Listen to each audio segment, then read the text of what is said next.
Professor Horácio, nos seus 5 anos, né, como gestor do seu setor, uma das grandes preocupações, um trabalho muito bem feito, foi a sua preocupação com a internacionalização. A Chapa 1 vai continuar preocupada e acompanhando de perto esse excelente trabalho?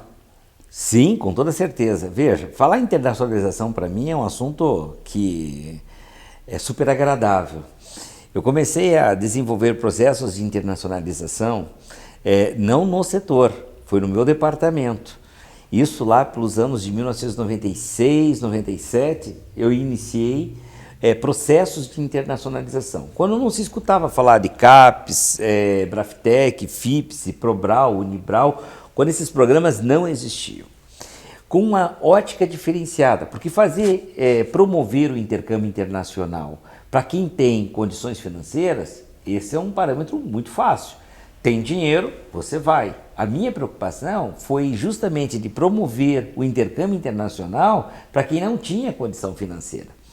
Então, lá naqueles anos, aqueles idos anos de 90, de 96, 97, eu me lembro que eu colocava alunos junto comigo no carro, íamos bater na FIEP, SESI, SENAI, IEL, enfim, nas empresas, para tentar conseguir o auxílio. Um dava uma passagem, outro dava um auxílio de instalação, outro dava um auxílio de moradia, e assim nós conseguimos mandar já naquela época vários alunos para o exterior.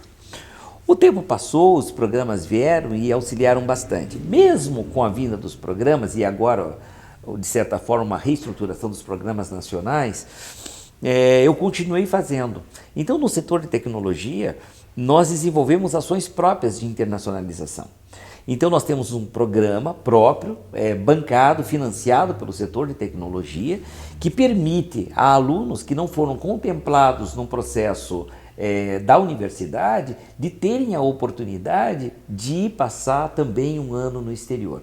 Temos esse convênio com 10 universidades na França, temos esse convênio com 5 universidades na Alemanha, temos com a Itália, temos com Portugal.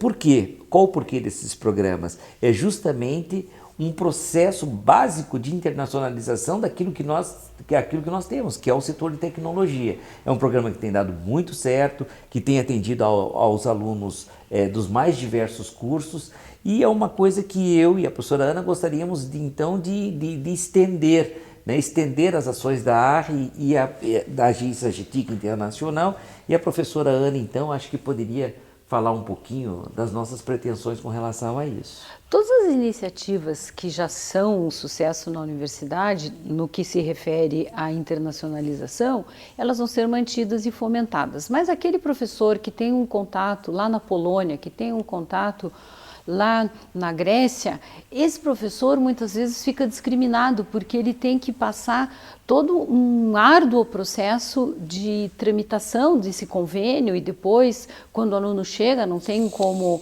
trazer o aluno, ou quando o professor chega, tem que usar o seu carro para ir buscar no aeroporto. O que a gente quer? A gente quer institucionalizar isso. Se um determinado setor consegue fazer um processo de internacionalização de um convênio em 15 dias, a gente não pode prometer para a universidade toda. Agora, a gente pode sim prometer 30, 45 dias, uma tramitação de processo com apoio, sem devolver porque o carimbo está do lado direito e não está do lado esquerdo. Certo? Nós vamos expandir toda essa preocupação de internacionalização, não apenas com alunos, mas com professores, e quando tivermos os projetos que envolvem técnicos, também os técnicos nesse processo de internacionalização. Ana Paula, me permitam uma parte nisso, porque realmente, na minha gestão frente ao setor de tecnologia, nós enviamos os técnicos. Nós enviamos técnicos para formação e para cursos de curta duração, para a Alemanha, para a França. É uma política que nós institucionalizamos dentro do setor de tecnologia e que tem dado certo. O nosso técnico administrativo tem sim ido para missões internacionais, que é uma coisa muito boa de ser de passagem, né? Muito bem lembrado. A criação, continuando aqui, e a coordenação de projetos tem se mostrado muito burocrático, né? A Chapa 1 tem uma ideia como melhorar isso? Tem uma proposta? Se temos. Eu acho que este é o calcanhar de Aquiles da universidade. O professor, na sua natureza, ele é um pesquisador. A grande maioria de nós, os professores, principalmente os de 40 horas em regime de dedicação exclusiva, que se dedicam única e exclusivamente à universidade, sem outro vencimento, sem outro ganho, sem outra... ele precisa de mecanismos para que ele possa desempenhar o seu papel. E o seu papel é dar uma boa aula, fazer a pesquisa e agora, obrigatoriamente, pelas legislações vigentes, muito de extensão. Pois muito bem, o que acontece? Os processos administrativos relativos à pesquisa são muito morosos, são muito lentos. Ele começa no departamento onde alguém pode pedir vistas. Um pedido de vistas no departamento pode demorar 30 dias, para um processo 30 dias. A etapa seguinte daquele processo de cooperação são os conselhos setoriais. Chegando no conselho setorial, que todos os conselhos da universidade funcionam uma vez por mês, alguém pode pedir vistas. Então são mais 30 dias de espera, quiçá mesmo 60 dias. Tem relator que demora 2 meses para relatar um processo. Esse processo, então, segue para a CRI. Chegando na CRI, na Proplan, ele é analisado e enviado para a Procuradoria. Chega na Procuradoria, que também tem o seu timing, né, tem o seu tempo de análise, ele volta para a CRI, que volta para o professor readequar. Quando o professor readequa, ele reaprova no departamento, ele reaprova no setorial, principalmente se tiver rubrica financeira, e aí então esse processo vê a luz do dia porque vai para a assinatura. Alguns ainda passam pelas câmaras do COPLAD para aprovação. O tempo médio de aprovação de um projeto de pesquisa, hoje, falando de uma maneira quase que uniforme, é em torno de 8 meses. É uma agonia para o professor. É uma agonia para o professor.